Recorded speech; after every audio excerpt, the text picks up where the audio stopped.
You know, I wasn't really meant to be doing this video today. That's the wrong watch. I was meant to be doing a review on the Omega Seamaster Summer Blue, which is on my wrist at the moment. But when I got the watch in and I ripped open the packaging and I saw just that little head reflecting in the light, it's not quite blue, it's kind of metallic-y blue, and it leads out to this beautiful dark blue. I got the same nostalgic feeling that I had when I opened this. And it kind of got me thinking as to why I love the Omega Seamaster and why it has remained the king in my eyes of the watch industry. If you are new to the channel, welcome back. My name is Harrison from the Chisholm Hunter channel, and on this channel, we don't, believe it or not, just talk about Omega. We do talk about other watches, and this video, this is an important one because it's why I fell in love and why I still love the Omega Seamaster. Right, I'm going to split this into three sections to make it more palatable for people. I'm going to split this into, firstly, sentimental attachment, secondly, specs, and thirdly, comparison to other watches. So let's start with the sentimental attachment piece. I have a couple of stories about this watch. I think thinking back to my first ever memory of Omega in general, I was watching James Bond, Casino Royale with my dad. Pretty violent, pretty brutal, but he allowed me to watch it. He's an awesome dad. And I remember him saying to one of the ladies, I can't remember what the lady's name is, she says, what watch do you have on? Rolex? And he goes, no, Omega. Rolex? Omega. And it's just really awesome, it's really cool, really nerdy, love it. And that's my first ever memory of Omega, the world of Omega.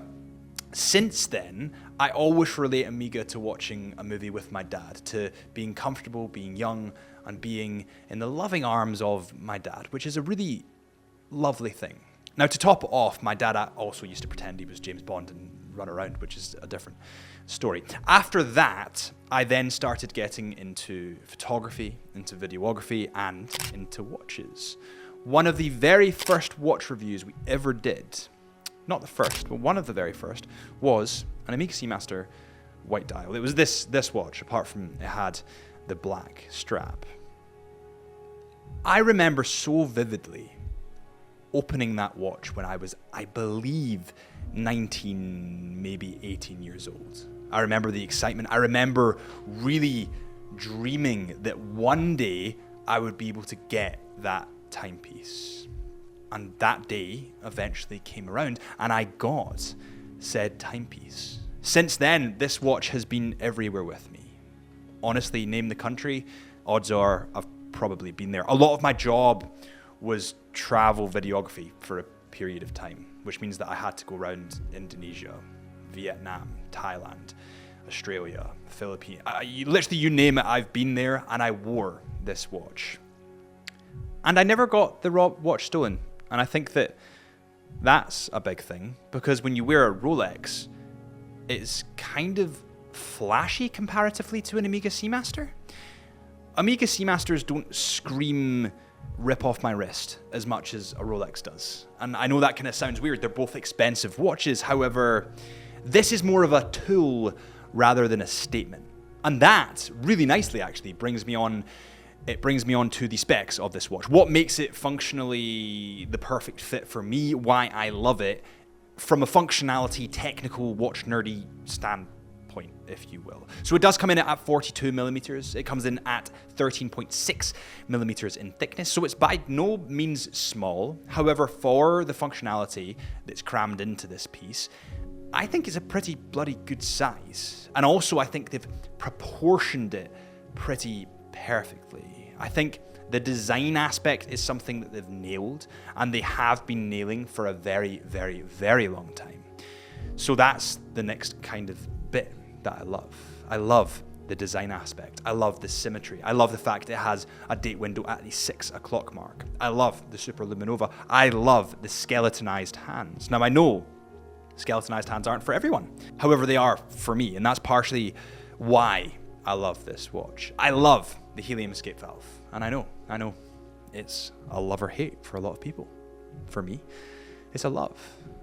It's a love because it tells people you're wearing a Seamaster. It's instantly recognizable. Unlike a Rolex that can be confused with a lot of other watches for example, a Tag Heuer Aquaracer, a Longines Hydro Conquest. I could go on and on and on. This is distinctly an Amiga Seamaster. And that's partially why I like it. I like it because it's different. I like it because it, in part, reflects me. I am more creative. I am a little bit weird. I do dress a little bit strangely, and I'm probably instantly recognizable as a bit of a weirdo, as this watch is. This watch is weird. It's strange, but that makes it a Seamaster.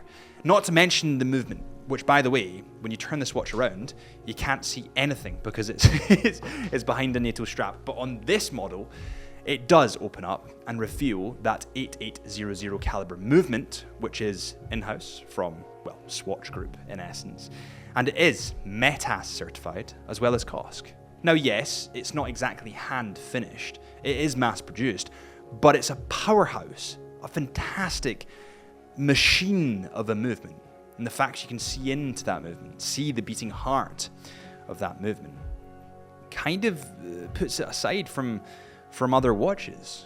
And that was a very nice cap, I suppose, because it brings me on to the competition in terms of diving watches. You do have a lot of competition.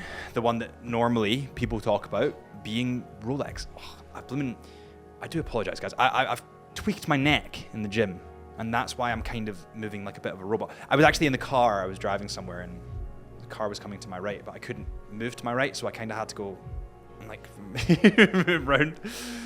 Anyway, so when people talk about competitors to the Seamaster, competitors in the diving niche, normally they're talking about the Rolex Submariner. So let's just put them head to head for a second.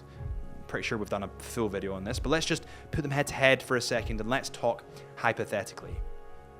Actually, let's not talk hypothetically. Let's talk reality for a second. Realistically, you can't buy a Rolex Submariner new.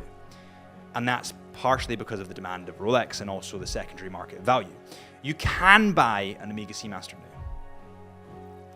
new. That kind of says a lot in itself.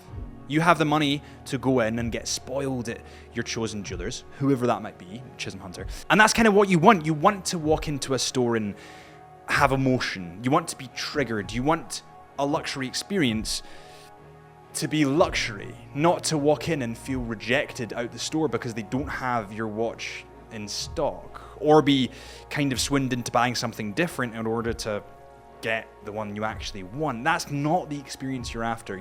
You want to walk in and feel emotionally connected to your timepiece. And I think that's what Amiga have got. I think that perfection can be quantified in numbers and in data. And so much of us as watch nerds look at the numbers and we look at the data. But perfection doesn't exist. Perfection is in the eye of the beholder. And I think in my eyes, this Amiga is perfect. Listen, I know that this is just my opinion. I'm so aware that I make up one teeny little proportion of the watch market, but I do feel that there's so little to flaw in the Seamaster.